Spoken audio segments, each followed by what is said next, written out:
প্রিয় ভিউয়ার্স, আবারও চলে আসলাম তোমাদের মাঝে ভেরি মোস্ট ইম্পর্টেন্ট টপিক প্রশ্ন উত্তর নিয়ে আজকে হাজির হয়েছে। আজকে মেনলি আমরা আলোচনা করব যে সকল প্রার্থীরা West Bengal police constable, KP constable, NTPC, rail, group D all competitive এক্সামের জন্য প্রিপারেশন নিচ্ছেন, তাদের ক্ষেত্রে কিন্তু আজকের এই ভিডিওটি ভেরি মোস্ট ইম্পর্টেন্ট হতে চলেছে।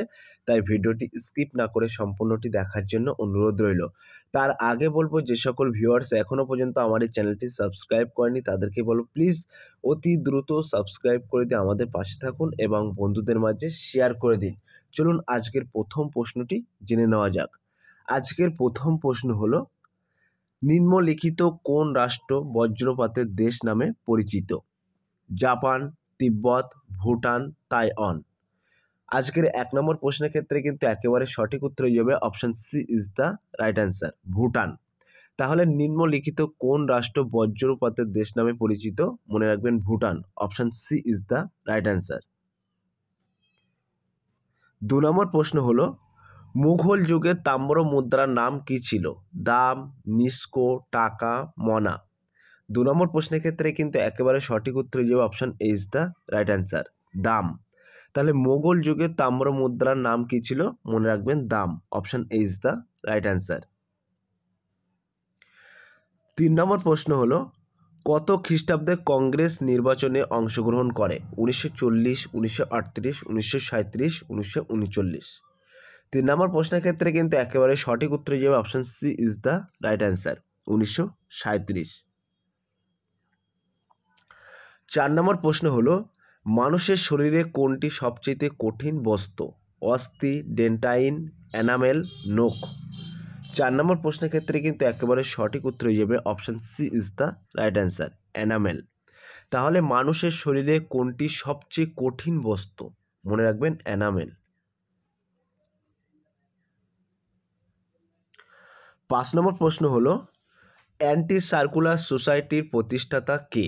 অশ্বিনী কুমার দত্ত, সুবোধচন্দ্র মল্লিক, শচীন্দ্র প্রসাদ বসু, সতীশচন্দ্র মুখোপাধ্যায়। 5 নম্বর প্রশ্নের ক্ষেত্রে কিন্তু একেবারে সঠিক উত্তর হয়ে যাবে option C is the right answer, Sachindra Prasad Basu. তাহলে অ্যান্টি সার্কুলার সোসাইটির প্রতিষ্ঠাতাকে? মনে রাখবেন শচীন্দ্র প্রসাদ বসু। 6 নম্বর প্রশ্ন হলো, বাংলা সাহিত্য জরাসন্ধ নামে পরিচিত ছিলেন অখিল নিয়োগী, চারুচন্দ্র চক্রবর্তী, ভবানী সেনগুপ্ত, কালীপ্রসন্ন সিংহ। 6 নম্বর প্রশ্নের ক্ষেত্রে কিন্তু একেবারে সঠিক উত্তর হয়ে যাবে option B is the right answer, Charuchandra Chakraborty. তাহলে চারুচন্দ্র চক্রবর্তী ছিলেন বাংলা সাহিত্য জরাসন্ধ নামে পরিচিত। 7 নম্বর প্রশ্ন হলো, রামচরিতের রচয়িতা কে? জয়দেব, শুভাকর গুপ্ত, অনিরুদ্ধ, সন্ধ্যাকর নন্দী। 7 নম্বর প্রশ্নের ক্ষেত্রে কিন্তু একেবারে সঠিক উত্তর হয়ে যাবে option D is the right answer, Sandhyakar Nandi. তাহলে রামচরিত্রের রচয়িতা কে? মনে রাখবেন Sandhyakar Nandi. Option D is the right answer. 8 নম্বর প্রশ্ন হলো, চীন সাগরের সৃষ্টি হওয়া প্রবল ঘূর্ণিঝড়কে কি বলে? Hurricane, tornado, typhoon, cyclone. 8 number প্রশ্নের ক্ষেত্রে কিন্তু একেবারে সঠিক উত্তর হয়ে যাবে option C is the right answer, typhoon. তাহলে চীন সাগরের সৃষ্টি হওয়া প্রবল ঘূর্ণিঝড়কে বলে typhoon. Option C is the right answer. 9 number প্রশ্ন হলো, একমাত্র কোন মুসলমান শাসক কাংড়া দুর্গ জয় করেন? জাহাঙ্গীর, শেরশাহ, আলাউদ্দিন, আকবর। 9 নম্বর প্রশ্নের ক্ষেত্রে কিন্তু সঠিক উত্তর হয়ে যাবে option A is the right answer, Jahangir. তাহলে একমাত্র কোন মুসলমান শাসক কাংড়া দুর্গ জয় করেন? মনে রাখবেন Jahangir. Option A is the right answer.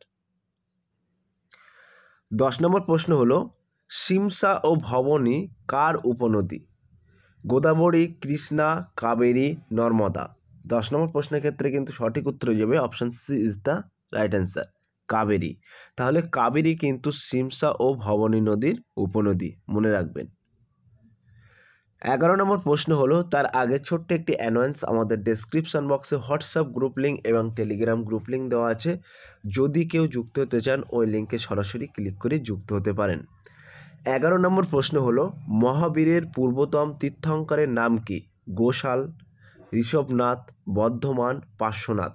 11 নম্বর প্রশ্নের ক্ষেত্রে কিন্তু সঠিক উত্তর হয়ে যাবে option D is the right answer, Parshvanath.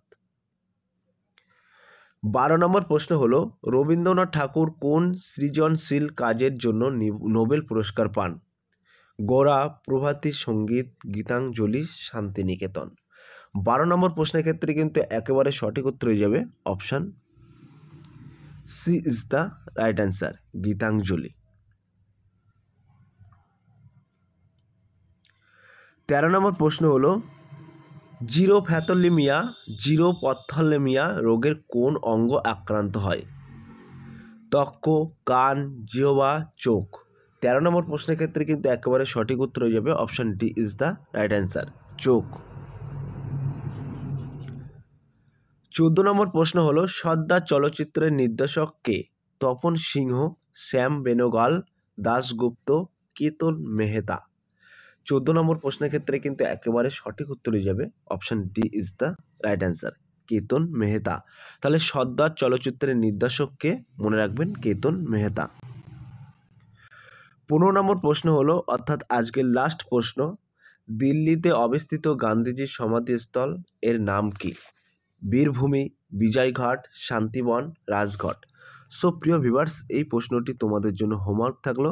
তোমরা সঠিক উত্তরটি বেছে নিয়ে কমেন্ট সেকশন বক্সে কমেন্টের মাধ্যমে জানিয়ে দিও। সো প্রিয় ভিউয়ার্স, এই ছিল আজকের very most important topic video. যদি আজকের এই ভিডিওটি ভালো লেগে থাকে প্লিজ লাইক, কমেন্ট এবং শেয়ার করে দিন বন্ধুদের মাঝে। ফিরে আসছে আগামী দিনে তোমাদের জন্য ভেরি মোস্ট ইম্পর্ট্যান্ট টপিক প্রশ্ন উত্তর নিয়ে।